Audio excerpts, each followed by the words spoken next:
Garam 65 letters to myself. A true story of healing, not through miracles, but through the quiet courage to keep going.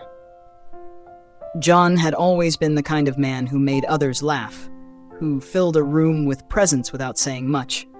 But after his wife passed away from cancer, something in him faded.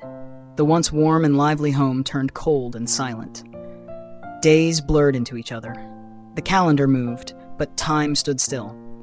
Grief for John wasn't loud, it was quiet, heavy. He didn't cry often, he just stopped living.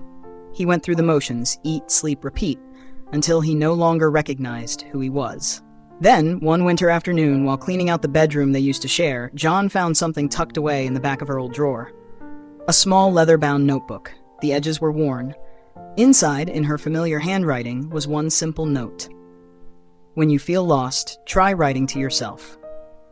He stared at the words for a long time. There was no instruction, no pressure, just an invitation.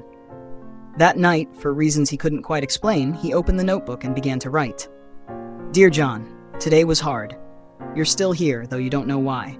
That was all. A few honest lines. But somehow, it felt like breathing again, after holding it in for too long. So he wrote again the next night, and the night after that. The first letters were filled with sorrow. He wrote about missing her voice in the morning, about the silence in the kitchen where her laughter used to echo. He wrote about the numbness, about how everything tasted like cardboard, how sunlight felt like a lie. I'm tired of pretending. I don't know how to move forward. I don't even know if I want to. Still, he wrote, not for answers, but to stay afloat. Some nights, just a sentence. Other nights, page after page. Slowly, the act of writing became a ritual, a way to sit with his grief without letting it drown him. Then, something unexpected began to happen. His letters shifted, not dramatically, not all at once, but gently. In between the sadness were moments of quiet observation. A bird on the windowsill, the way light danced through the curtain. A memory of her smile, not painful this time, but warm. The daffodils are blooming outside. You would have loved them. I thought of you, and I smiled. He wasn't trying to be positive, he was just noticing life again. Writing gave him space to do that, to feel without judgment. And in that space, something tender began to return. Hope, perhaps.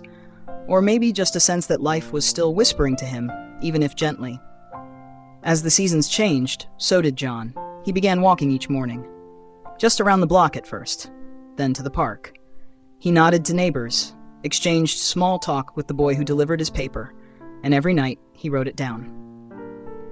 I laughed today. I didn't expect to, but it came out of me like a surprise. It felt good. He planted flowers in the garden she used to love, hung a wind chime on the porch, let the sun touch his face again. He was still healing, still missing her. But he was no longer just surviving, he was slowly choosing to live. Then came day 365.